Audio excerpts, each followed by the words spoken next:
Mm.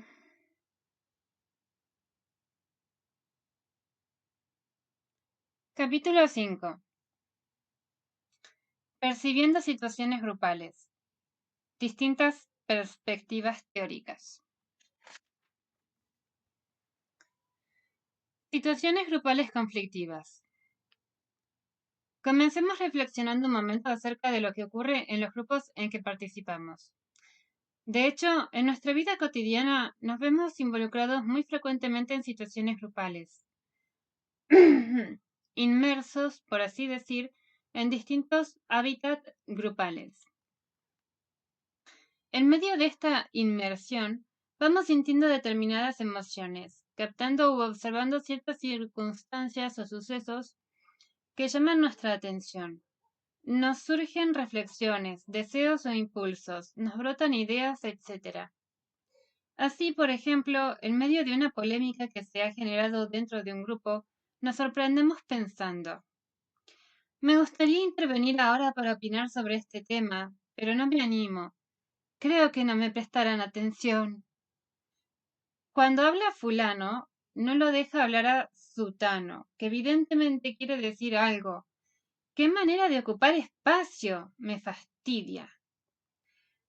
Pero Mengano acaba de decir justamente lo que yo quería expresar, y a todos les pareció bien. Qué lástima no haberme animado a decirlo antes. Y así como estas, 1000 reflexiones internas más. En estos avatares de nuestra vida social, dentro de los grupos, sucede que nos encontramos a veces ante situaciones conflictivas que debemos sortear. Esto nos pasa en ocasiones siendo miembros de un grupo, pero también nos ocurre quizás con mayor frecuencia y mayor grado de responsabilidad cuando estamos actuando como autoridad grupal. Así, por ejemplo, podría ocurrirnos que siendo profesores de un curso de enseñanza media, nos sintamos mal y hasta descolocados si se produce una reacción fuertemente agresiva dentro del grupo y no logramos reencauzar la actividad, o si sentimos que hay desánimo y abulia entre los alumnos.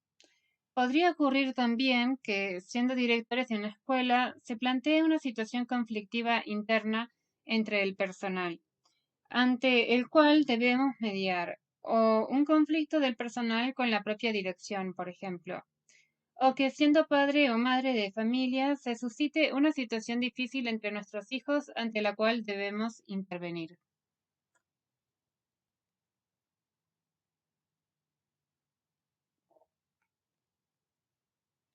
Percibir, diagnosticar, resolver.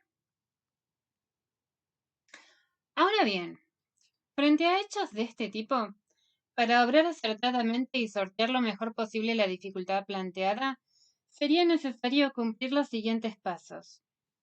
Por una parte, entender lo más adecuadamente posible lo que está ocurriendo, es decir, formular un buen diagnóstico de la situación.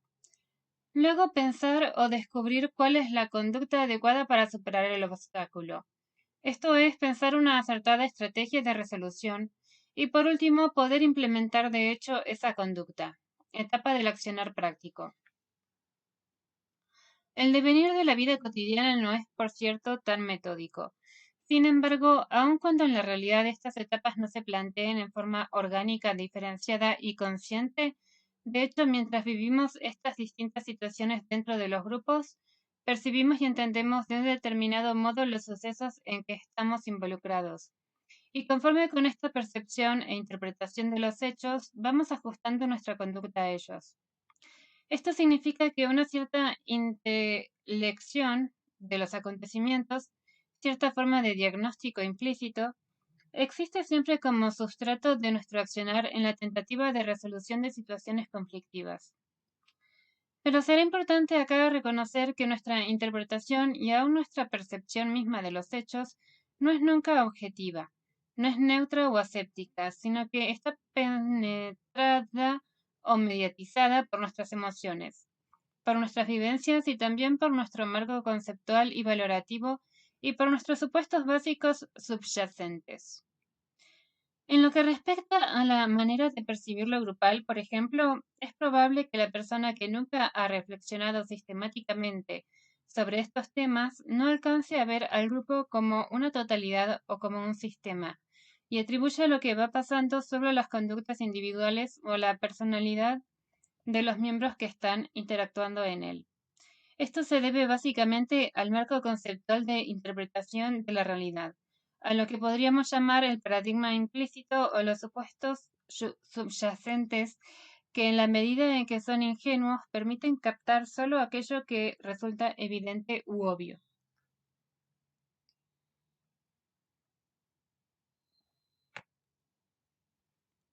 Revisando supuestos subyacentes. En rigor, nadie está exento de tener un marco de referencia. Todos vemos la realidad a través de ciertos cristales o lentes mentales. No hay mirada totalmente objetiva. Ciertos supuestos básicos subyacentes condicionan o mediatizan siempre nuestra percepción, observación y análisis de la realidad. Nuestra presentación de la teoría de los grupos a lo largo de esta obra tiene como uno de sus objetivos precisamente el poder revisar ciertos supuestos acerca del grupo humano, ofrecer o presentar otras opciones tomadas de la investigación científica. Y esto no solo con un objeto teórico, sino también práctico. En efecto, poder ir revisando, depurando, cuestionando y afinando nuestros supuestos tiene importancia, no solo por un desinteresado amor al conocimiento, sino también porque en última instancia nuestro accionar sobre la realidad también se verá influido por ellos. En síntesis, en el terreno que nos ocupa, para poder operar más adecuadamente sobre una realidad grupal, es importante tener un adecuado diagnóstico de ella. Y este diagnóstico depende en gran medida del marco de referencia y los supuestos subyacentes. En este sentido, el conocimiento científico sobre lo grupal arroja una nueva luz sobre este fenómeno que permite reformular y o enriquecer el conocimiento meramente intuitivo o natural. Ahora bien, ¿qué pasa con las teorías científicas acerca del grupo humano? ¿Logran alcanzar una objetividad total? ¿O también están presas de un paradigma condicionados por supuestos? Después de todo, los conceptos de paradigma y supuestos han sido desarrollados por T. Kuhn y A. Goldner, aplicados precisamente al conocimiento científico.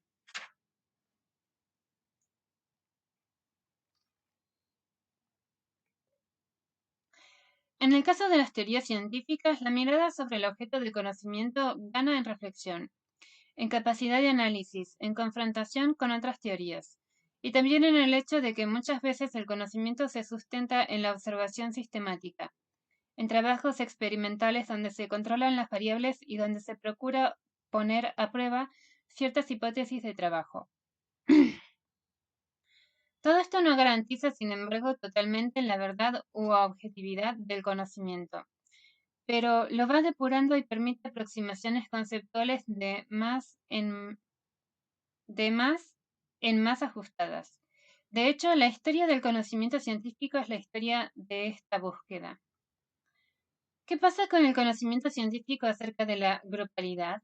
¿Hay consenso entre los investigadores en torno a un cuerpo teórico? Debemos decir aquí que no existe total unanimidad en los marcos de análisis. De hecho, las teorías que se han dado para explorar y explicar los fenómenos grupales son varias.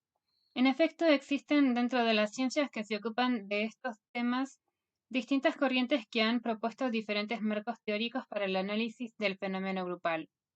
Estas distintas formulaciones han ido desarrollándose a lo largo de los últimos 60 o 70 años, desde que surgieron las primeras investigaciones sistemáticas en este campo y empezó a delinearse el grupo como objeto de análisis científico, como una parte de la realidad humana con entidad y significación propia.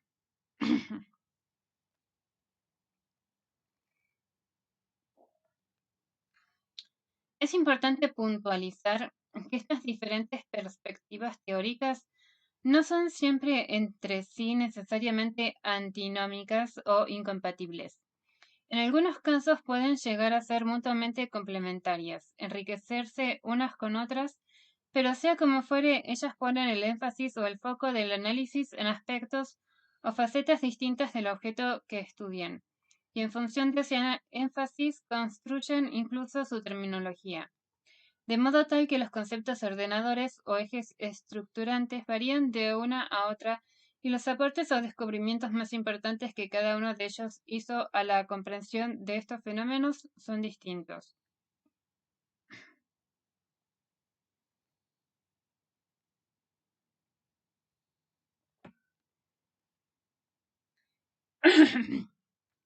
Distintas teorías sobre lo grupal. Para no dar más que un brevísimo pantallazo inicial, digamos que se encuentran, entre otras, el enfoque sociométrico de J. Moreno, la corriente dinamista de Carl Lewin, la escuela psicoanalítica clásica, la moderna escuela psicoanalítica francesa, con aportes como los de Anciaux y Caes, la escuela psicoanalítica inglesa, inspirada fundamentalmente en M. Klein y W. Bion, la línea humanista que florece sobre todo con Rogers y sus grupos de encuentro y toma conceptos de la psicología existencial con elementos de Rollo May y contribuciones al modo de A. Maslow. Asimismo, podemos mencionar la escuela interaccionista norteamericana, con Vales como destacado exponente. Los importantes desarrollos provenientes de la teoría de la comunicación P. Watts y Awick, Don Jackson, etc., y la teoría sistémica incorporando a Bateson, Haley, Virginia Satir por Estados Unidos y los exponentes de la Escuela de Milán como Mara S. Palazzoli, que han incluido conceptos fundamentales provenientes de la antipsiquiatría, particularmente de R. Laing y Cooper, etc. En la Argentina se desarrolla la Escuela Psicoanalítica Argentina, los psicodramatistas, la Escuela de Psicología Social con la teoría y propuesta de los grupos operativos, cuyos principales teóricos son E. Pichon Rivière y J. Leger. Más recientemente aparece también entre nosotros la línea humanista existencial y la sistémica. Como dijimos, estas corrientes teóricas abordan o enfatizan con mayor interés distintos aspectos del fenómeno grupal. Para poder organizar de algún modo la presentación de estos distintos marcos teóricos y dar asimismo un bosquejo del nuestro propio, desde el cual encaramos esta obra, haremos ahora, a la manera de un mapa general del territorio teórico, una enunciación de los distintos aspectos o facetas que, de hecho, han sido enfatizados por una u otra escuela del pensamiento. Hemos presentado y analizado ya en la primera parte de esta obra algunos aspectos significativos del fenómeno grupal. Veamos ahora, en una apretada síntesis, una nómina un poco más completa de aspectos o áreas que podemos discernir analíticamente dentro de nuestro objeto de estudio.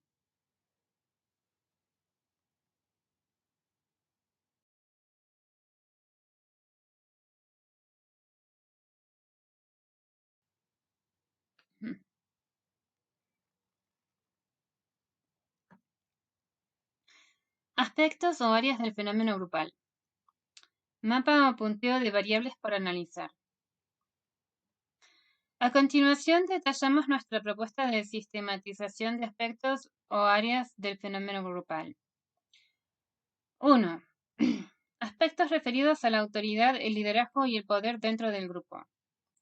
2. Cuestiones referidas a los miembros en tanto individuos, roles y actitudes adoptadas, necesidades personales, expectativas, intereses.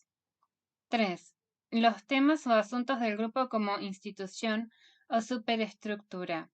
Tarea, objetivos, proyecto, ideología y sistema de valores, pautas y normas grupales, proceso o historia del grupo. 4. Lo subyacente grupal, lo oculto y lo inconsciente, emociones e ideas con fuerza dinámica no expresadas, conflictos latentes u ocultos, fantasmas y temores, vínculos secretos, deseos, odios subyacentes, tabúes grupales. 5. Vínculos dentro del grupo, alianzas y coaliciones, atracciones y rechazos, Simpatías y antipatías, dependencias unilaterales y dependencias recíprocas. 6. Estilo vincular dominante. Existencia de una estructura vincular, grado de cristalización de la misma, rigidez o plasticidad, apertura para el cambio, de roles, etc. Matrices vinculares o de comunicación, matriz competitiva y matriz cooperativa. Clima grupal, grado y factores de cohesión e integración, discriminación individual y simbiosis. 7. Aspectos objetivos o técnicos. Lugar y tiempo, espacio, factores del hábitat físico, arquitectónicos, del mobiliario, condicionantes temporales, regularidad, frecuencia de los encuentros, etc. 8. El entorno. La institución, la sociedad, la cultura. Demandas, tradiciones y expectativas. Historia social e institucional, momento histórico.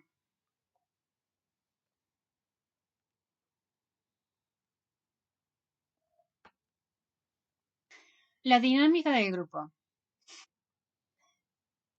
Distintos factores provenientes de cada una de estas áreas operan usualmente como fuerzas dinámicas cuya interacción produce un juego de tensiones que le da al grupo su peculiar dinamismo, que lo transforma en algo en movimiento, en proceso. A veces ese juego de tensiones produce conflictos, choques, por ejemplo, pugna entre las fuerzas que tienden al cambio y las que tienden a la conservación de las estructuras vinculares o de las normas. Pugna entre personalidades por el poder o el prestigio o por el afecto del líder, etc. Como producto de este interjuego dinámico, pueden consolidarse en el grupo ciertas formas de comunicación o resortes vinculares que operan como obstaculizadores o como facilitadores. Dentro de los obstaculizadores pueden aparecer lo que hemos denominado mecanismos distorsionantes, enquistados en cualquiera de las áreas mencionadas. Por ejemplo, en el área de la autoridad y del poder, puede cristalizarse el autoritarismo o una desgastante y enconada lucha por el poder. En lo que respecta al estilo vincular dominante, pueden instaurarse la humillación, la descalificación, la ironía, el elitismo y el vedetismo, etc. En lo referente a lo subyacente, el grupo puede ser especialmente temeroso del develamiento, cultivar activamente la existencia de tabúes, alentar el enmascaramiento, etc. En la primera parte hemos hecho referencia a factores que aparecen en varias de estas áreas y también desarrollamos con algún detenimiento la hipótesis de los mecanismos distorsionantes. En rigor, en cada una de estas áreas se abre un abanico de cuestiones, de preguntas por formular y de aspectos por indagar. Y esto tanto cuando se trata de construir la teoría, como cuando nos estamos ocupando de investigar o de hacer el diagnóstico en torno de un grupo concreto. Es imposible, obviamente, encarar aquí un desarrollo minucioso de los problemas o interrogantes que se plantean en cada una de estas áreas, pero deseamos mencionar a continuación algunos a título de ilustración del universo temático que ellos abarcan.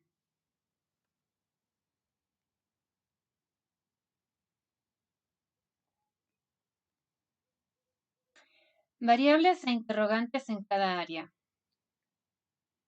Área 1. Autoridad, liderazgo y poder. Así, por ejemplo, en el área que señalamos en primer término, los estudios relativos al fenómeno grupal aluden, entre otros, a los distintos tipos de autoridad que pueden existir en un grupo, ejercicios del rol más o menos autoritario, democrático o permisivo, y su respectiva influencia en el clima grupal, en su nivel de productividad, etc. Se plantean acá todos los problemas vinculados con el liderazgo, sean o no relativos a la autoridad formal, a la distribución del poder dentro de un grupo, a las posibles luchas declaradas o subterráneas por ejercer el poder, etc. Más en general se plantea también la reflexión acerca de las distintas manifestaciones o formas de concentrar el poder dentro de un grupo. Por ejemplo, en el uso de la palabra, el poder de decisión, el control o la influencia ejercida sobre los demás miembros, etc. Otro aspecto sumamente interesante, estrechamente vinculado con todo lo anterior, alude al grado de participación que tienen los distintos miembros de un grupo en su organización y funcionamiento. La posibilidad de una distribución realmente equitativa e igualitaria del poder, la posibilidad de la existencia de grupos autogestionarios donde se garantice una participación y un poder igualitariamente repartidos, etc. Obviamente, muy ligado a todo esto se encuentra la cuestión del clima de libertad que pueda existir dentro de los grupos, en qué medida los miembros de un grupo se sienten libres para actuar o para expresarse ante los demás o ante la autoridad instituida, etc.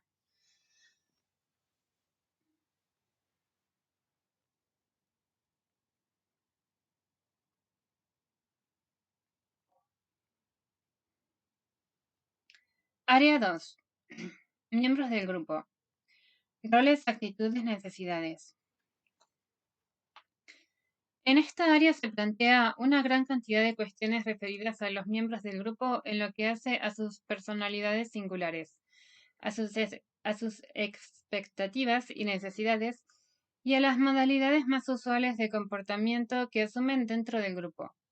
Es probable que pueda reconocerse la presencia de personas que resultan más facilitadoras y otras que operan como obstaculizadoras de la tarea grupal. Aspectos que se relacionan con un cierto estilo vincular o una modalidad de inserción en el grupo, característico de cada uno de los miembros. Así, por ejemplo, puede ocurrir que cierta persona tienda a descalificar a los otros o a hacer aportes constructivos, que adopte una actitud general de colaboración o tenga una actitud individualista y competitiva, que sea capaz de adoptar una actitud crítica y pueda sacar a relucir algún conflicto subyacente, o sea más bien conformista y complaciente, etc. Una serie de cuestiones de interés teórico pero también pragmático se plantean aquí. Por ejemplo, ¿por qué ciertas personas adoptan actitudes obstaculizadoras dentro de un grupo? ¿Depende solo de su personalidad y de su historia o también inciden en eso ciertas características del grupo que potencian aspectos conflictivos? ¿Se puede incidir para modificar determinadas conductas particulares de los miembros de un grupo, por ejemplo, limar aristas en las actitudes de una persona que sistemáticamente sabotea la tarea grupal? En caso positivo, ¿quiénes pueden? ¿Desde qué rol? ¿Y cómo se instrumenta esta influencia? También aparece acá el tema vinculado con la satisfacción de sus necesidades que cada individuo encuentra en el grupo. Todas las personas acuden a los grupos con la expectativa de satisfacer algunas necesidades. Un punto interesante para indagar teóricamente es el relativo a las necesidades comunes a todas las personas. También lo es el indagar cómo incide o repercute en el grupo el hecho de que pueda haber coexistencia de necesidades individuales recíprocamente incompatibles. Al respecto podemos formular preguntas tales como ¿qué ocurre cuando las expectativas y necesidades se satisfacen en forma desigual? ¿De qué depende ese diferente grado de satisfacción que las personas hallan en el grupo? ¿Son siempre las personas conscientes de sus propias necesidades y expectativas y de las necesidades de los otros?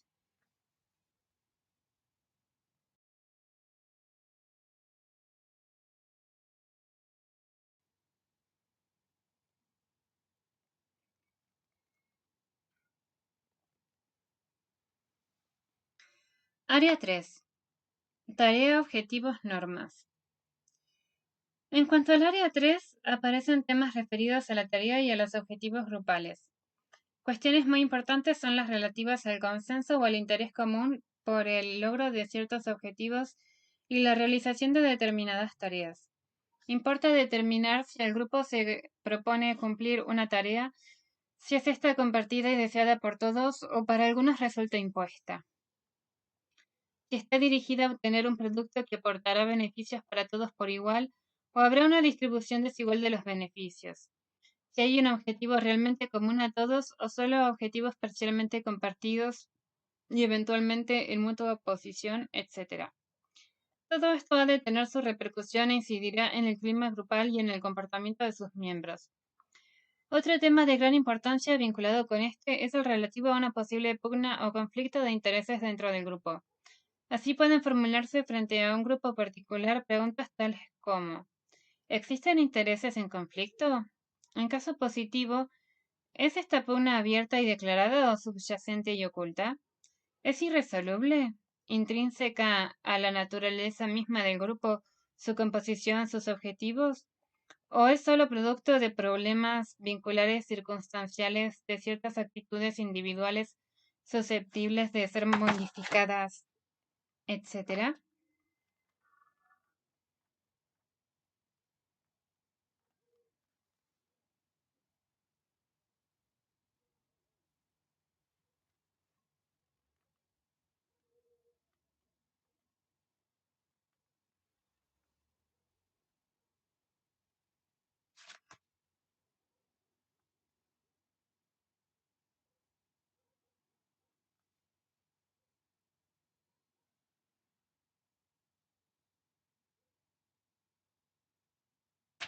Otra cuestión vinculada con esta área es la relativa a las normas grupales.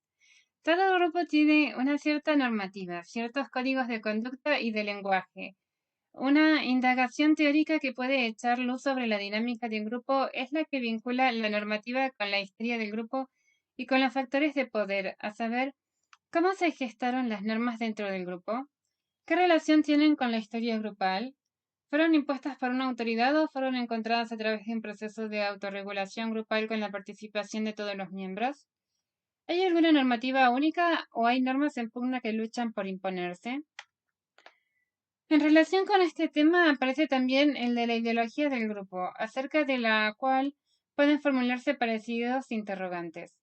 Gran incidencia sobre el funcionamiento grupal tiene lo concerniente a la homogeneidad o heterogeneidad ideológica. ¿Qué ocurre, por ejemplo, cuando entre los miembros de un grupo de trabajo que debe llevar a cabo un proyecto común existen marcadas diferencias ideológicas que afectan al desarrollo de la tarea misma? ¿Pueden estas diferencias sortearse o no? Por otra parte, ¿es conveniente una homogeneidad total o enriquece el trabajo colectivo la coexistencia de ideologías diversas?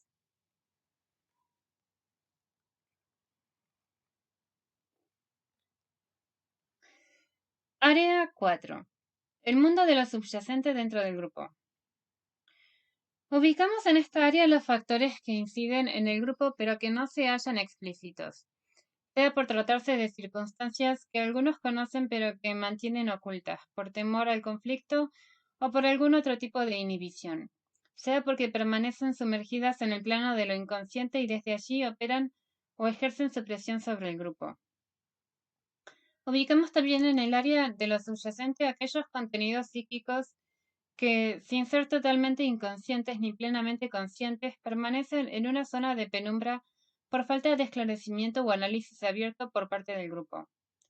Dado un grupo particular, podemos preguntarnos, por ejemplo, ante la emergencia de un conflicto o la aparición de alguna situación de parálisis o de malestar, si existen causas subyacentes que la provocan.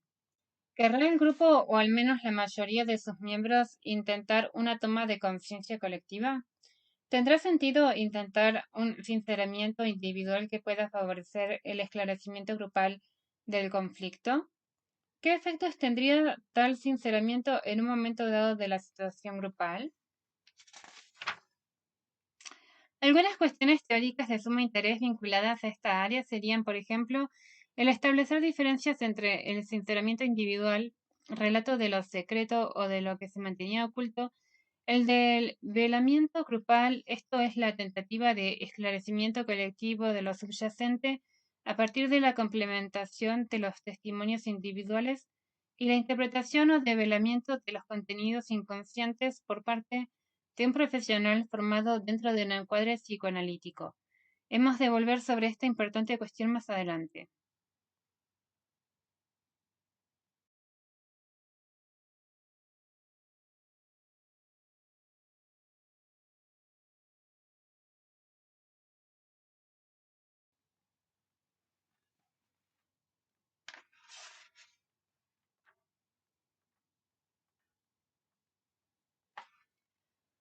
Área 5.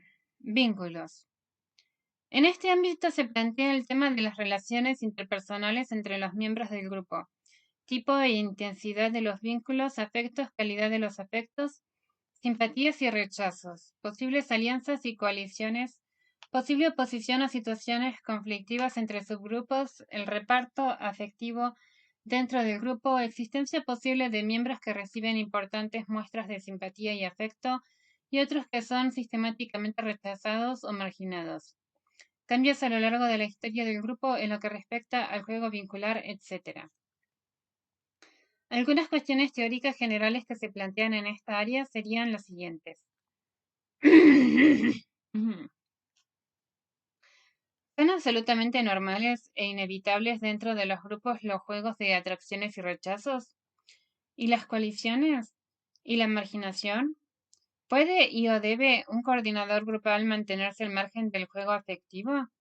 ¿Cómo incide la actuación de la autoridad grupal en la consolidación de estos juegos vinculares y en la eventual emergencia de celos, situaciones de competencia o rivalidades? Es inevitable la existencia en todo grupo de la figura del llamado chivo expiatorio, persona que resulta rechazada o castigada en la que se deposita todo lo negativo o conflictivo del grupo, o indica su presencia un mal funcionamiento grupal. ¿Qué efectos produce a su vez en el grupo la existencia de individuos no aceptados o marginados?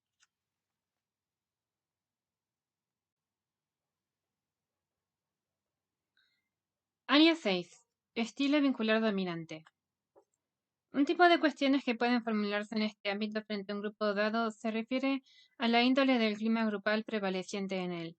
Si existe un estilo vincular francamente dominante, se obedece a una matriz antes bien competitiva que cooperativa o a la inversa. ¿Cómo han incidido en la consolidación de la matriz vincular del grupo los distintos miembros, la autoridad formal y los líderes grupales no institucionales en el caso que los hubiere? Otras cuestiones están vinculadas con el grado de consolidación de la estructura vincular y con su grado de rigidez o flexibilidad. Si se trata de una estructura muy cristalizada, cristalización de roles y de vínculos, o se presenta como móvil y abierta al cambio. Si el grupo permite y alienta la singularidad y diferenciación de sus miembros, o tiende más bien a estimular lazos simbióticos entre ellos, si estimula o no el crecimiento de las personas, cuál es su grado de cohesión y cuál es el aglutinante principal para esa cohesión. Los supuestos teóricos generales en este terreno han de responder a preguntas tales como: ¿tienen todos los grupos un clima o atmósfera grupal determinado? ¿Qué factores inciden en la producción de este clima? ¿Cuánto incide y cómo incide en él la figura de la autoridad formal o los líderes grupales naturales? ¿Cuáles son las características de un grupo que alienta el crecimiento personal? ¿Cuáles pueden ser en general los factores de cohesión dentro de un grupo? El grado de cohesión guarda relación con el grado de tendencia a la simbiosis o puede haber alta cohesión con alto grado de diferenciación de las personalidades individuales, etc.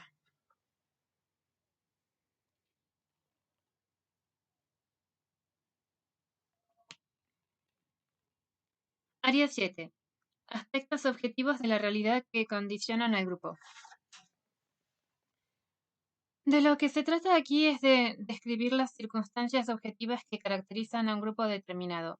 Entrarían en esta área, por ejemplo, ciertas variables temporoespaciales como el lugar de los encuentros, la periodicidad y duración de los mismos, las características del espacio, tanto del hábitat físico como del mobiliario. Por ejemplo, lugar demasiado pequeño, demasiado grande o adecuado, presencia de muebles que tienen cierta carga simbólica.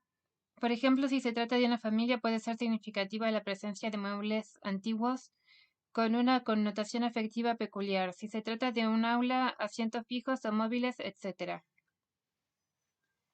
Aparece también como variable de singular importancia la relacionada con el factor socioeconómico, la clase social a que pertenece el grupo, si es homogéneo o heterogéneo en este aspecto, si el hábitat presenta carencias graves o si en el otro extremo del espectro se pone el énfasis en la confortabilidad del entorno, etc. En cuanto a las cuestiones teóricas vinculadas con esta área, tienen que ver con interrogantes de gran envergadura como: ¿En qué medida inciden los factores de este tipo en el funcionamiento de un grupo? ¿Pueden resultar en ocasiones obstáculos insalvables, etcétera?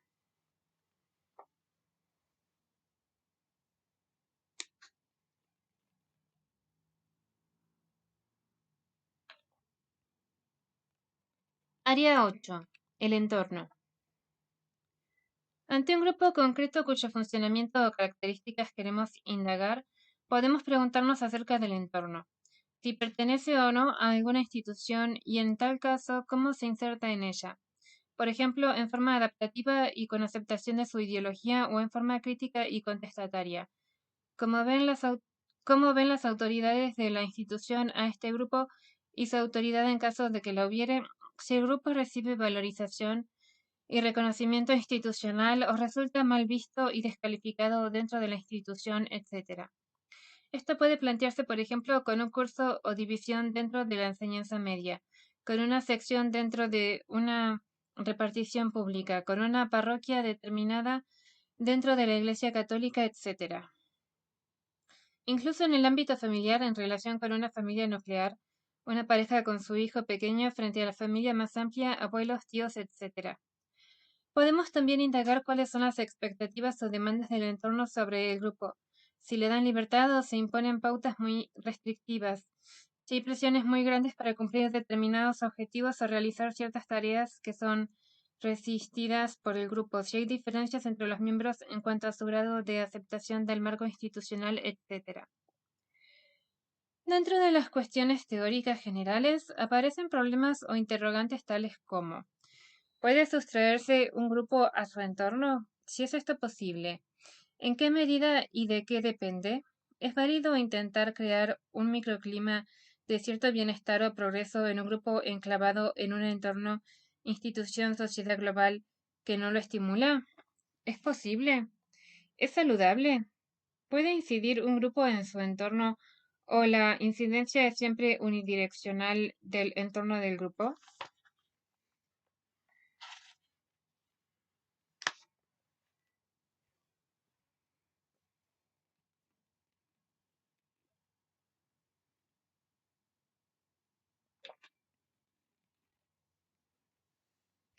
La complejidad de lo grupal.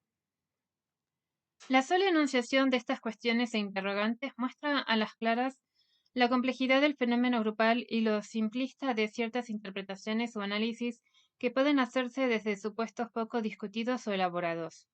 Así, por ejemplo, puede ocurrir que se atribuya la causa o el origen de determinados problemas que sufre un grupo a la presencia de un miembro que perturba, un chico revoltoso en un aula de escuela primaria, un hijo rebelde en un grupo familiar, etc., sin advertir que la cuestión es mucho más compleja. Esto ocurre, entre otras cosas, por percibir al grupo solo como una suma de individuos, desconociendo la gran mayoría de las variables que juegan en su seno. Por ejemplo, el entramado vincular, la articulación de roles que se asignan, la existencia de necesidades subjetivas y de expectativas personales, etc. Así pues, este abanico de cuestiones puede orientar la formulación de un diagnóstico del grupo y sugerir el camino para superar obstáculos y mejorar la dinámica.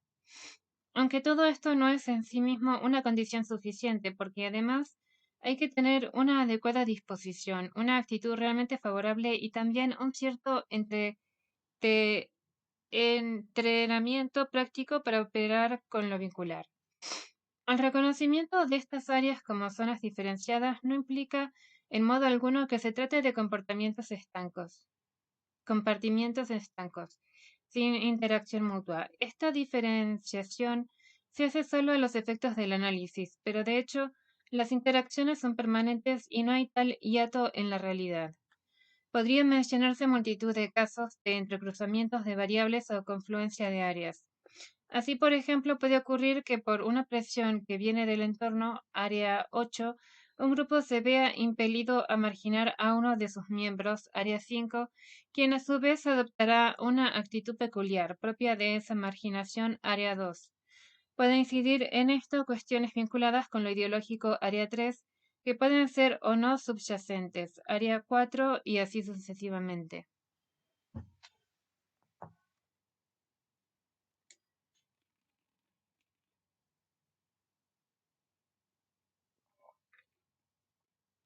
Diagnóstico de la situación y solución del problema.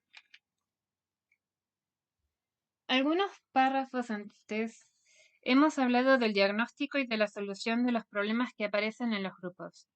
Esto se relaciona con el hecho de que, en cuanto actuamos dentro de un grupo, muchas veces aparecen problemas u obstáculos que perturban nuestra tarea y nos dificultan el realizar los objetivos previstos, o simplemente nos impiden sentirnos bien generando sensación de malestar e impotencia. Muchos docentes que participan en los cursos de perfeccionamiento docente, donde abordamos, por ejemplo, el tema de la autoridad y de los grupos, acuden con preguntas o preocupaciones concretas del tipo: ¿qué debo hacer frente a este grupo que no responde o frente a este alumno rebelde que no se integra? En estos casos es difícil dar una respuesta puntual porque depende de la situación peculiar de cada grupo. Es necesario conocer con cierto detalle esta situación para poder realmente formular un diagnóstico acertado.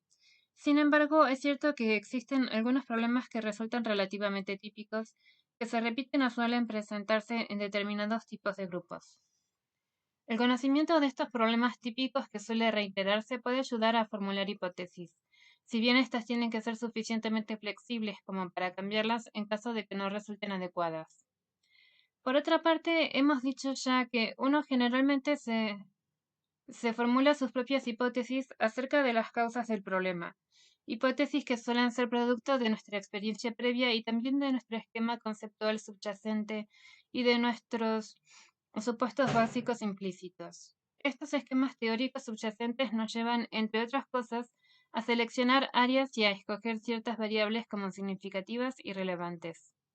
También dijimos que esto mismo ocurre con las diferentes líneas teóricas, ya que ellas resaltan como significativas y dignas de especial atención determinadas zonas o áreas del fenómeno grupal, seleccionando así distintos aspectos dentro de un mismo objeto de estudio.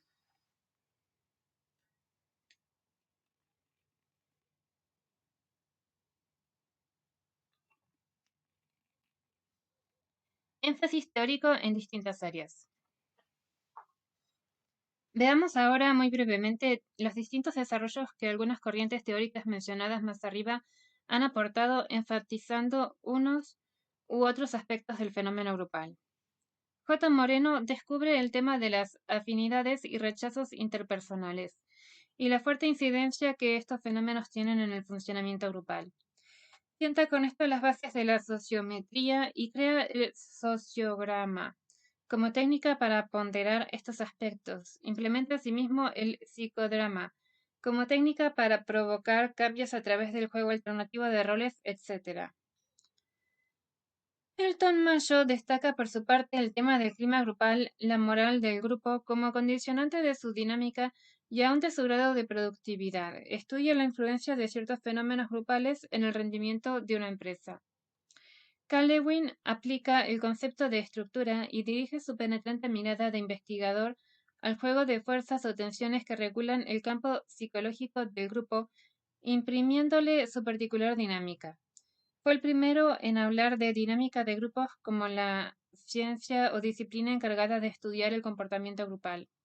Se interesó sobre todo por el problema de la resistencia al cambio y del papel que puede jugar el grupo en la superación de esta resistencia. Desarrolla su teoría de los porteros, momentos y resortes clave del campo psicológico que cuidan o preservan la inercia del sistema.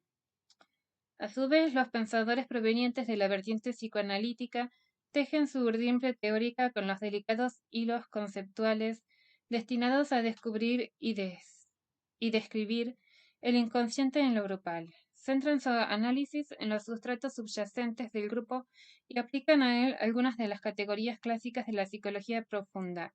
Estudian el fenómeno de la transferencia y la contratransferencia en relación con las figuras de autoridad. Aluden a lo que denominan la fantasmática grupal, deseos, fantasías, temores subyacentes, etc.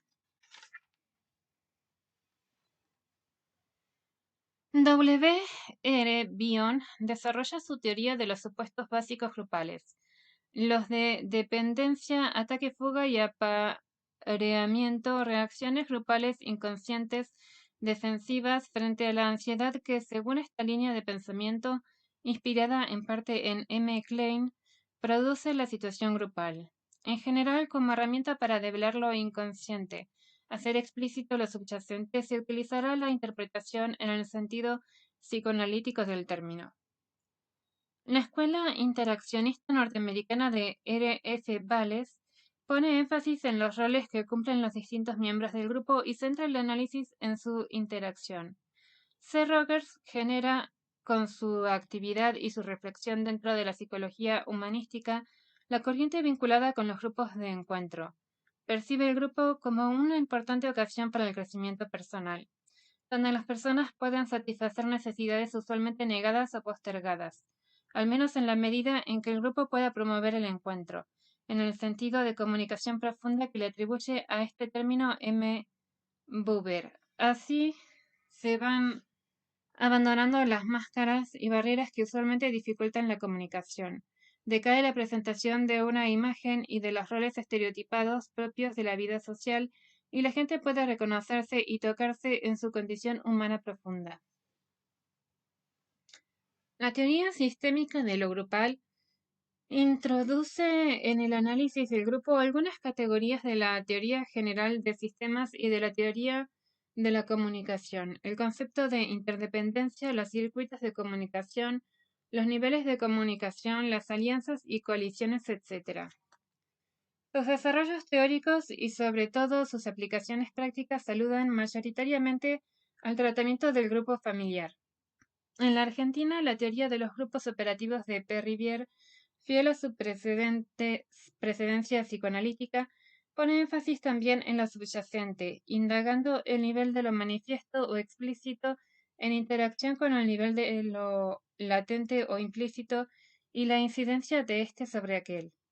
Describe las ansiedades básicas, inconscientes que genera la situación grupal, temor a la pérdida y al ataque, enfatiza el tema de los roles que los distintos miembros juegan en los grupos y su interacción mutua, y formula el concepto de portavoz. Esto es aquel miembro que expresa el sentir del grupo, que puede formular lo que serán los emergentes grupales, haciendo de alguna manera consciente lo inconsciente.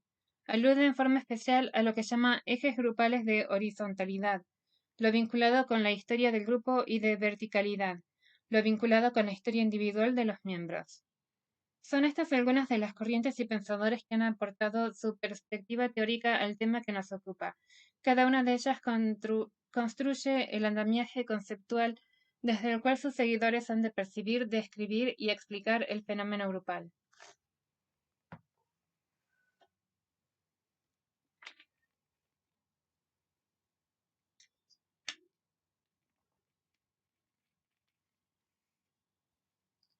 Nuestro marco teórico.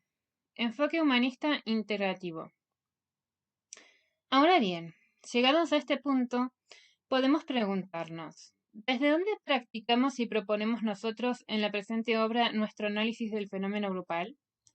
La postura o marco teórico que presentamos, desde la cual elaboramos este texto, incorpora o incluye aportes y descubrimientos de distintas corrientes e incorpora elementos propios. Como ya hemos dicho, dichas corrientes no son, a nuestro juicio, necesariamente excluyentes entre sí. No solamente no lo son, sino que varias de ellas pueden ser mutuamente complementarias. De hecho, en algunos casos toman elementos las unas de las otras. Así pues, creemos que puede entretejerse una propuesta integradora. Pero esta suerte de integración que proponemos no es ecléctica ni errática, sino que se realiza a partir de ciertos ejes básicos, conceptos ordenadores o ideas clave que constituyen nuestro propio aporte a la teoría grupal. Estas ideas clave que estructuran este abordaje teórico están vinculadas con los orígenes de nuestra incursión por este campo.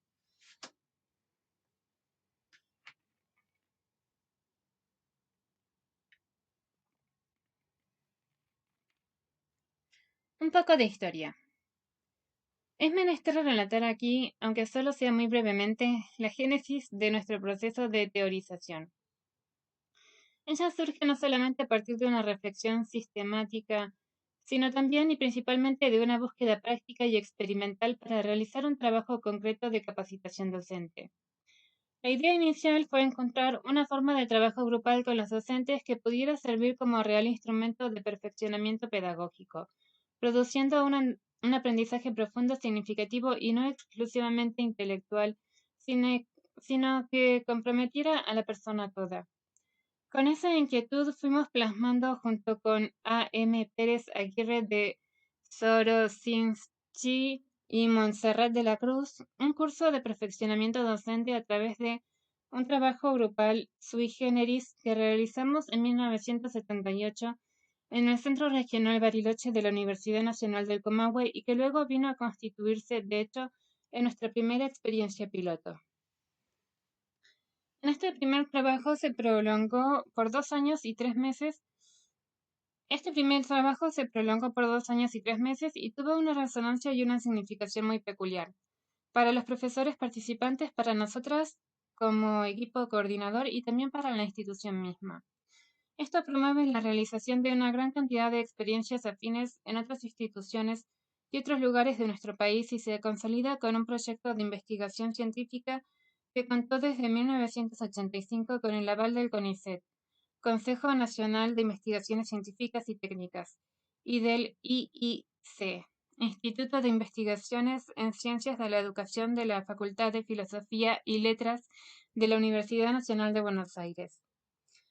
De este modo, mientras el trabajo concreto desarrollado en los cursos de capacitación, que se extiende luego al área de salud y a la formación de coordinadores grupales en general, se va enriqueciendo y reformulando a lo largo de los años, va tomando cuerpo paralelamente el marco teórico que lo sustenta y que reconoce, entre otras cosas, ciertas filiaciones teóricas.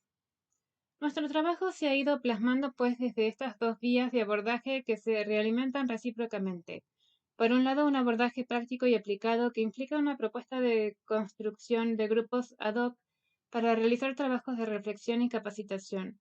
Por el otro, el abordaje teórico que mientras procura fundamentar y avalar esta propuesta de construcción debe hundir su escarpelo cognitivo sobre el grupo como fenómeno psicosocial real, intentando comprender y explicar cómo funcionan, de hecho, los pequeños grupos humanos y qué aspectos de este funcionamiento tornan viable la propuesta.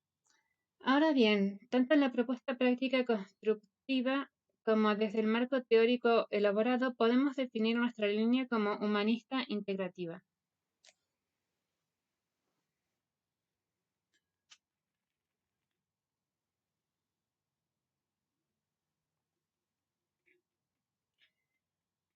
¿Por qué humanista? Podemos caracterizar nuestro enfoque como humanista, por un lado, por la finalidad que nos mueve y los objetivos del trabajo, ya que nuestra aproximación al trabajo grupal está inspirada en un impulso y un deseo de contribución a hacer del grupo una herramienta de cambio y transformación para un mejoramiento social y para promover el bienestar de las personas. Significativamente, esta forma de entender el trabajo grupal está vinculada a los orígenes de la dinámica de grupos. De hecho, varios trabajos pioneros en esta disciplina fueron encarados con propósitos prácticos y en algunos casos obedeció a un propósito bien claro de utilizar lo grupal como instrumento para promover el bienestar y mejorar la situación de las personas. Tal sería el caso, por ejemplo, de los trabajos de J. Moreno, en parte de las experiencias de Carl Lewin, etc. Debemos diferenciar aquí muy claramente, sin embargo, la apelación práctica a lo grupal como instrumento de mejoramiento humano y crecimiento personal, de la posibilidad de aplicar este conocimiento y esta herramienta como forma de manipulación o para ponerlo al servicio de algunos intereses particulares. Es en este sentido que asumimos ciertos supuestos o principios humanistas fundamentales que están en la base de nuestra propuesta práctica. Consideramos que el sentido último de la investigación del fenómeno grupal y del trabajo en grupos ha de estar dirigido al cuidado y respeto por las personas y su derecho a un proceso sostenido de crecimiento. Desde esta propuesta, el grupo no ha de ser un instrumento para la manipulación o el sometimiento o para el uso y explotación de unas personas por otras, sino para el bienestar, la libertad y el crecimiento de los seres humanos involucrados, sea que se trabaje en educación, en salud, en distintos grupos de reflexión o de ayuda mutua, en promoción comunitaria, etc.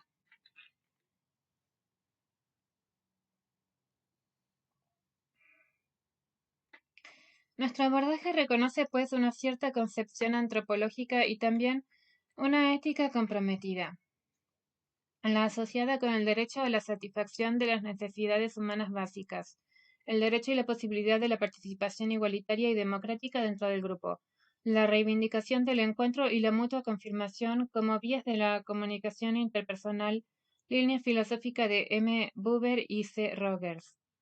Otro de nuestros supuestos es la confianza básica en una naturaleza humana con un gran potencial positivo y constructivo, la creencia en un ser humano básicamente susceptible de crecimiento en la medida en que pueda moverse dentro de un medio social que atienda a satisfacer sus necesidades más auténticas.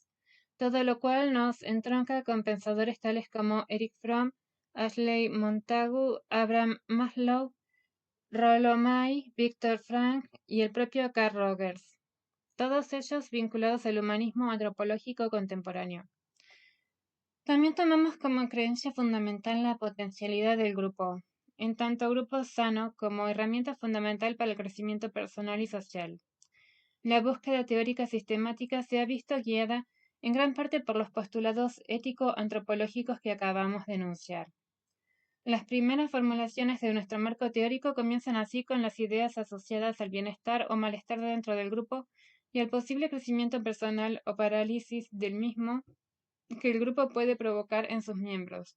Aparece así la temática del grupo sano, los mecanismos distorsionantes y los obstáculos y facilitadores grupales.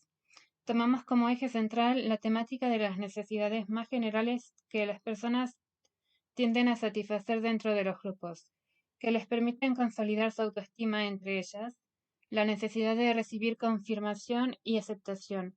En relación con estas ideas se plantearon también los conceptos de clima grupal y de matrices vinculares, poniendo especial énfasis en las matrices cooperativas y competitivas.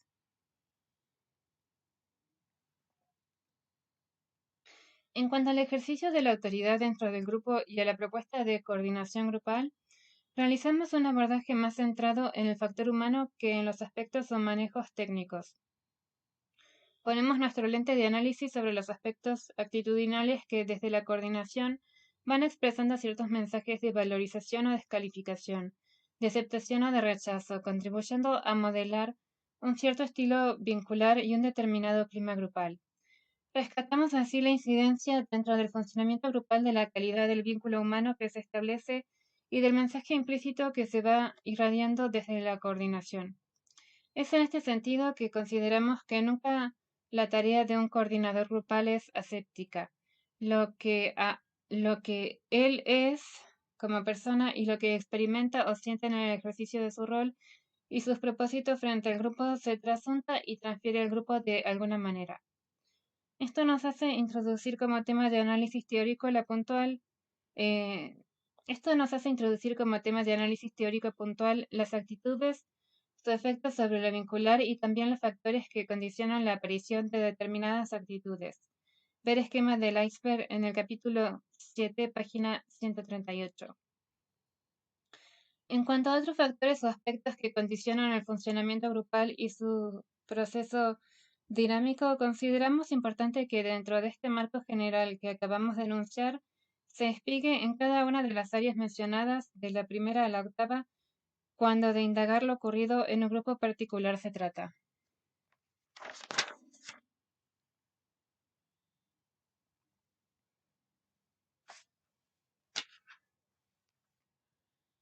¿Por qué integrativo?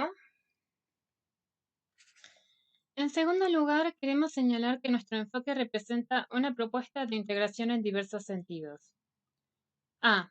En lo que hace a la finalidad del trabajo grupal aplicado, que describiremos en nuestro capítulo 8, este se propone tender a una integración de distintos aspectos de la persona que muchas veces se encuentran escindidos y en ocasiones hasta organizados en pares antinómicos, como por ejemplo lo intelectual y lo afectivo, lo individual y lo grupal, el aprendizaje y la producción del conocimiento, etc. B. Por otra parte, en lo que hace a la construcción de la teoría, ella refleja una integración o confluencia de aportes provenientes de distintos campos del conocimiento, es decir, es el producto de una búsqueda interdisciplinaria. En efecto, en su elaboración han confluido elementos tomados de distintas ciencias humanas, como la psicología social, la antropología o la sociología, y también de disciplinas tales como la pedagogía y la filosofía, a la vez que supone la adopción de determinado encuadre epistemológico.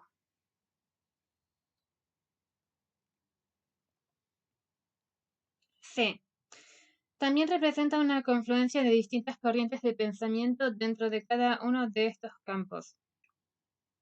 Así, dentro de la psicología y la psicología social, rescata elementos de la teoría dinamista de Carl Lewin, del pensamiento de C. Rogers, de la corriente psicodramatista, en especial del creador de esta línea, J. Moreno, del encuadre sistémico de la terapia primal A. Janov, de la propuesta de Laing, vinculada con la idea clave de seguridad ontológica y confirmación personal, de la teoría del crecimiento de A. Maslow, de las postulaciones sobre la personalidad autoritaria de T. Adorno, etc. También en el terreno de la pedagogía, que resulta especialmente convocada en la propuesta constructiva de los grupos de reflexión y su implementación práctica, ver capítulo 8, parágrafo 4, reconocemos una afiliación múltiple. Citamos tres de los afluentes teóricos donde se inspiró y se fundamenta nuestro trabajo.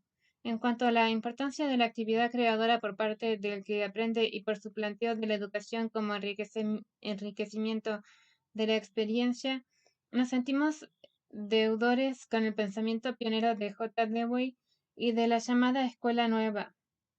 A su vez, reconocemos importante entronque teórico con el fecundo campo de las experimentaciones pedagógicas hechas a partir del pensamiento de J. Piaget, especialmente los aportes dentro de la didáctica de la construcción y reconstrucción del objeto de conocimiento, respetando los marcos cognitivos internos y los procesos de estructuración y reestructuración conceptual.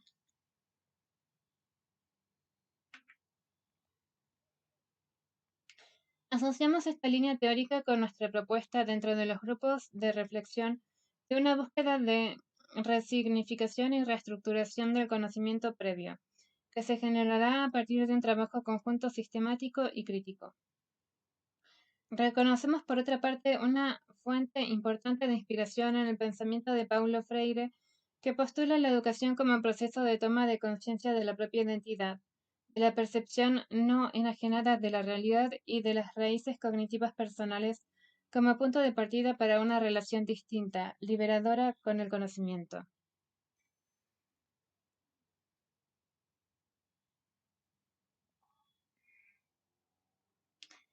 Tres ejemplos de situaciones grupales conflictivas.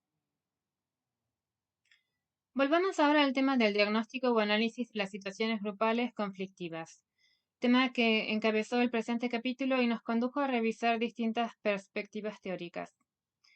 Nos han de permitir nuestro marco teórico y la enunciación de las áreas o facetas en juego dentro de los grupos, percibir de una manera más clara y realista los fenómenos grupales, formular hipótesis adecuadas ante situaciones conflictivas y poder encontrar vías de solución concretas. Haremos a continuación un ejercicio exploratorio en esta dirección. Como punto de partida, hemos escogido el relato de tres situaciones grupales. Estas situaciones están tomadas de la vida cotidiana y fueron descritas por sendos miembros de un grupo de reflexión ante el resto de los compañeros. Correspondían a situaciones vividas por ellos mismos y las trajeron al grupo en respuesta a la consigna: esté alerta para tratar de descubrir en el curso de los próximos días alguna situación grupal en que aparezcan obstáculos, parálisis en la tarea, dificultades para cumplir con los objetivos buscados, etc.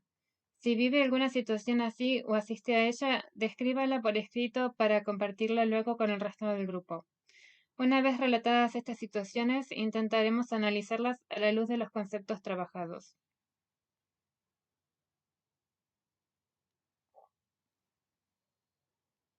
Ejemplo número 1.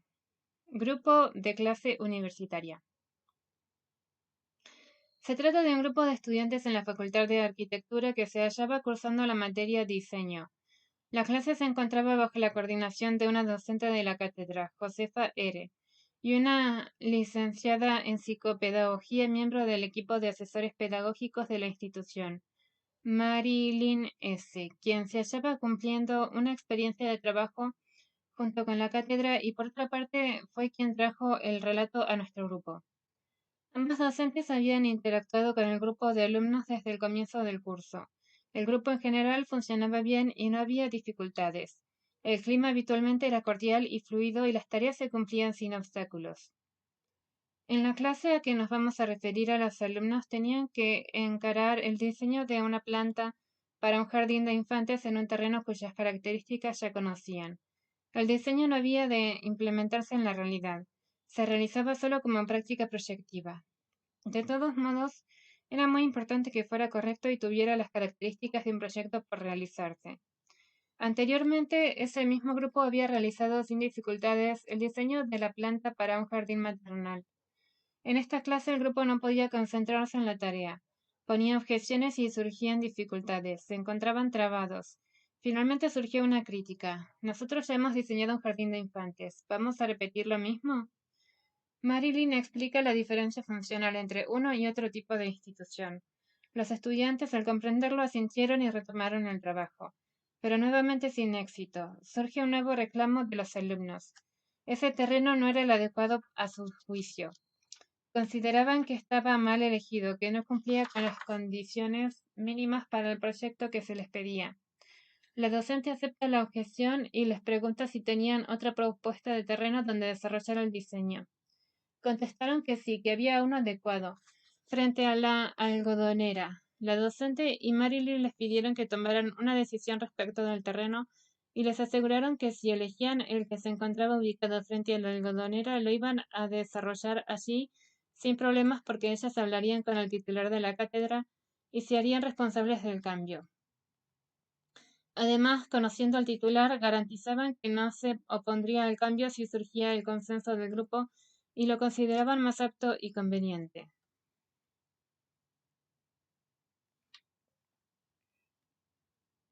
Fue entonces que comenzaron a elegir e inmediatamente a cuestionar el terreno por ellos mismos propuesto. Discusiones y polémicas, desgano y desaliento. Alrededor de 25 minutos estuvieron tratando de tomar la decisión y ninguno podía definirse, salvo un alumno que se había incorporado al grupo unas 3 semanas antes, que no había participado de ningún planteo por considerarlo, según expresó, ridículo. Marilyn comentó al grupo esta dificultad para tomar decisiones y lo difícil que resulta a veces elegir. Todos coincidieron e incluso uno de ellos dijo: "Yo no quiero definirme en nada. ¿Por qué tengo que definirme?". A esta altura la gente había comenzado a ponerse mal. El clima grupal se iba tornando de más en más denso. Fue en ese momento que una alumna preguntó: "¿Qué estamos discutiendo desde hace una hora?". Intentemos ahora un análisis, antes de saber qué pasó realmente en el grupo a partir de la pregunta de esta joven. Definamos primero el problema. La situación problemática consiste en que el grupo está trabajando.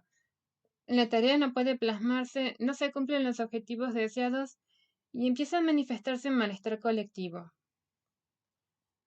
Datos o variables en juego. Hay varios elementos importantes a tener en cuenta en el análisis e interpretación del problema. A. El grupo ha venido funcionando bien hasta ahora, predominaba un buen clima, había vínculos armoniosos y se cumplía la tarea común.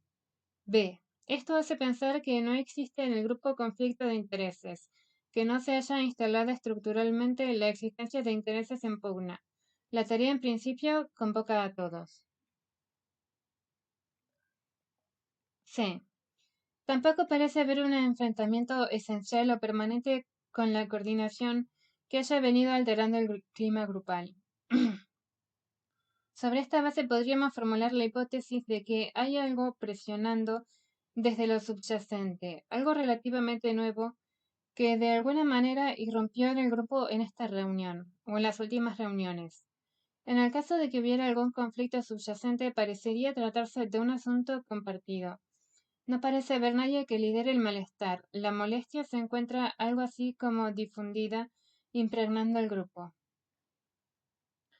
Lo que ha hecho esta alumna al pronunciar esa frase fue pasar a otro nivel de comunicación, de la comunicación a lo que ha dado en llamarse la metacomunicación, de vivir una situación conflictiva de comunicación.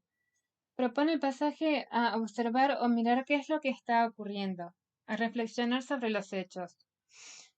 Como es un grupo con una matriz vincular básicamente positiva, suponemos que este llamado de atención, esta invitación a la reflexión, puede dar resultados positivos y puede salir a relucir el verdadero motivo de la parálisis. Y podemos decir aún más, la joven probablemente se animó a hacer este planteo porque tenía confianza en la capacidad del grupo para recomponerse. Apostaba así a la salud del grupo. No temía ser rechazada o ridiculizada por su intervención, ni se sintió destapando la caja de Pandora, desencadenando graves enfrentamientos. Para ver cómo continuó este episodio, recurrimos ahora al testimonio directo de Marilyn tal como ella describió la situación.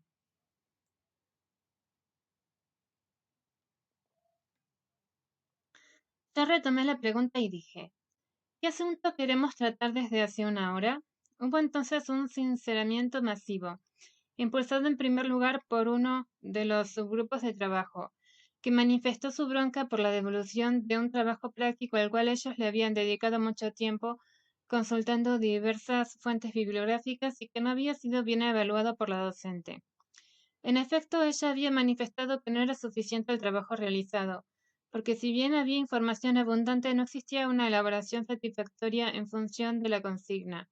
Los alumnos aclararon que en realidad el malestar era con ellos mismos y después de un diálogo con la docente reafirmaron esto.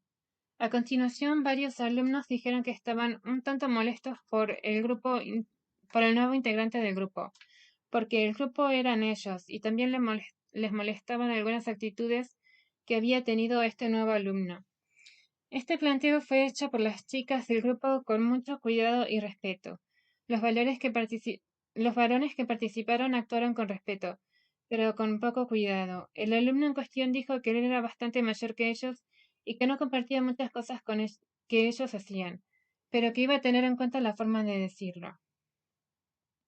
Hice explícita la situación del grupo a través de una descripción estricta de la reunión y nuevamente ellos mismos dijeron, sí, era otra cosa, no era ni el tema del proyecto ni el terreno.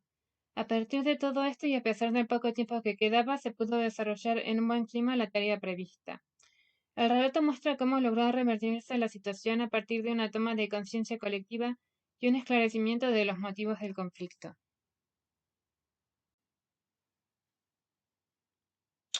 Ejemplo número 2. Un grupo de padres. Se trata de un grupo de padres de alumnos de un séptimo grado de una escuela primaria. Se reúnen para decidir un viaje de fin de año que los chicos harían en conjunto. Se plantean dos opciones para alojarse, dentro de la misma ciudad balnearia. Una casa donde no pagarían alojamiento y podrían pasar una semana atendiendo el mismo grupo sus necesidades domésticas, o de lo contrario, un fin de semana en un hotel con viaje incluido a través de una agencia de turismo. La primera opción es ligeramente más económica. Las condiciones resultan ostensiblemente más ventajosas para la primera opción, de modo que casi todos los padres eligen sin dudar. Casi todos porque hay dos señoras que se oponen. Ellas, madres de dos niñas, empiezan a manifestarse en disconformidad. Ponen objeciones, cuestionan, entre otras cosas, la dificultad para controlar tantos chicos juntos viviendo en una sola casa, etc. No tanto por la fuerza de sus argumentos, sino sobre todo por el modo irritado y tajante de sus intervenciones que se potencian entre sí, varios padres comienzan a discutir con ellas tratando de convencerlas. Ellas se mantienen firmes en su posición y en su actitud desafiante y lentamente el grupo empieza a sentirse desalentado. Crece un clima de malestar. Las mujeres de Marras arguyen, entre otras cosas, que en el caso de ir a la casa sus hijas no viajarían. Finalmente el grupo todo entra en confusión, no logran ponerse de acuerdo. Algunos padres y madres comienzan a retirarse alegando que se ha hecho tarde, etc. La reunión termina sin que nada se haya acordado. Ensayemos ahora un análisis de la situación. El problema: existe un acuerdo general en el grupo. Todos, al menos desde lo declarado, desean que el viaje se realice. A su vez, la gran mayoría ha optado ya por una de las posibilidades. Sin embargo, dos personas logran desbaratar el acuerdo y el proyecto de viaje está a punto de naufragar. El diagnóstico incluye las siguientes variables. Se trata de un grupo sin autoridad formal, un grupo autogestionado donde el juego del poder y por ende la toma de decisiones queda librado a las propias fuerzas internas que se agitan en el grupo. Dos participantes logran imponer su dominio. Faltan elementos aquí para analizar bien cómo se produce este control de la situación.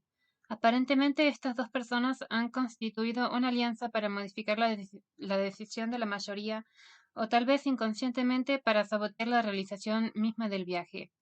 De hecho, se produce una parálisis en la capacidad del grupo para reaccionar y sortear la dificultad que se presenta, y el proyecto está a punto de fracasar.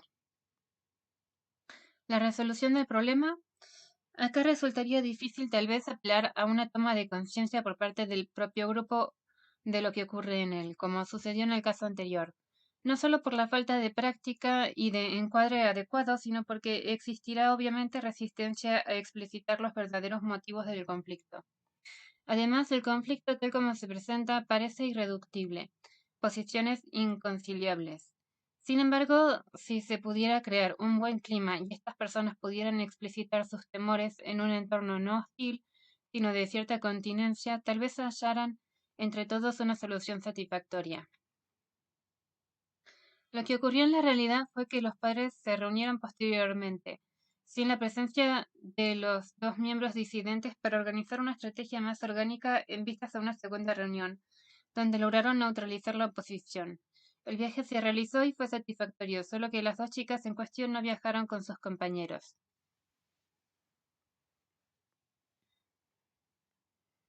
Ejemplo número 3. Grupo de alumnos en el nivel terciario.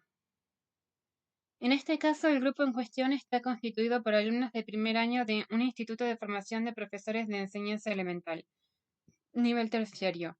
La profesora ha dividido la clase en 4 subgrupos, formados por elección voluntaria. Cada subgrupo debe preparar un trabajo especial, que puede ser encarado como monografía, como elaboración de un audiovisual, etc. El tema ha sido fijado por la docente y está relacionado con la historia de la cultura. De los 4 subgrupos, 3 han venido trabajando con entusiasmo y dedicación, el cuarto no. Prácticamente no han podido elaborar ningún producto. Durante todo el tiempo en el cual se planteó la realización del trabajo y su supervisión en el aula, este cuarto subgrupo resultaba perturbador para los otros. Se lo notaba disperso, poco interesado en la tarea e incluso su charla y sus comentarios obstaculizaban la tarea de los demás. Esto llegó a su culminación en el momento de la puesta en común, el día de la entrega y exposición del trabajo para cada subgrupo ante el resto de sus compañeros y la docente. El subgrupo en cuestión hubo de admitir que no había plasmado nada satisfactorio y comenzó a expresar su malestar y cierta hostilidad hacia la docente y hacia el resto de sus compañeros. Esto terminó de generar malestar en todo el grupo y en la misma docente, que en ningún momento había podido revertir la situación, a pesar de sus múltiples llamadas de atención al pequeño grupo en cuestión. Veamos ahora un diagnóstico posible de esta situación. En una primera lectura, alguien podría decir, las alumnas de este subgrupo son abúlicas, no quieren trabajar, son irresponsables. Se proporcionaría así una explicación centrada en los individuos. Esto puede tener su cuota de verdad. Ya hemos visto que uno de los factores que inciden en el grupo tiene que ver con la composición del mismo, con lo que aportan a él sus distintos miembros. Pero hemos visto también que un grupo es más que la suma de sus miembros, y que atribuir todo lo que en él ocurra a la acción individual implica desconocer los fenómenos de interacción que caracterizan al grupo como sistema. Es importante explorar, pues, otros aspectos referidos a la dinámica que sin duda han de tener incidencia decisiva en estos hechos.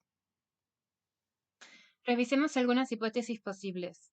A. Puede ocurrir que falte integración dentro del propio subgrupo, tal vez por alguna tensión o conflicto entre sus miembros, rivalidad, rechazo, competencia, algún episodio anterior distorsionante, etc. B. Puede existir rivalidad con algún otro subgrupo o varios y una cierta sensación de que ellos son peores, que nunca podrán igualar a los otros, etc. C. Esto se vincula con la posibilidad bastante probable de una mala autoimagen, de autodesvalorización de algunos miembros del subgrupo aludido, o de este como totalidad, que puede generar sensación de impotencia de que nunca podrán producir algo realmente bueno. D. Otro factor negativo que puede estar pesando en este caso es que las alumnas de este subgrupo sienten que la docente las discrimina, que tiene mayor consideración o aprecio por el resto de las alumnas. E. También es posible que haya un fuerte desinterés por el tema, desapego por los objetivos propuestos desde la autoridad. F. Existencia de una ideología resistente al trabajo grupal, o choques ideológicos con los otros subgrupos o con la docente, etc. El subgrupo puede ser consciente en mayor o menor grado de la existencia de este tipo de obstáculos. También puede darse el caso de que, siendo conscientes, al menos algunos de sus miembros, de qué cosas están operando, no sientan deseos de comunicarlo a la profesora o a sus compañeras, o no encuentran un espacio propicio para hacerlo. Algunas vías de solución posibles, tal vez en este caso una preocupación sincera por parte de la docente, una actitud abierta y afectuosa y un espacio para que se analice qué factores están incidiendo, puede ser un disparador del autoanálisis y del sinceramiento. En caso de existir rivalidad con los otros subgrupos, sería necesario realizar además algún ejercicio de integración grupal colectiva, y esto no debe vivirse como una pérdida de tiempo, como algo que demorará el cumplimiento del programa, porque una buena integración grupal es prácticamente condición sine qua non para una tarea de aprendizaje realmente fecunda. Una cuestión clave acá ha de ser la actitud de la docente, que no debe centrarse en la exigencia o la sanción, sino en la búsqueda conjunta de los obstáculos que paralizan al grupo, lo cual eventualmente puede desencadenar algún planteo crítico o reivindicatorio que ha de tener la posibilidad de elaborar con el grupo.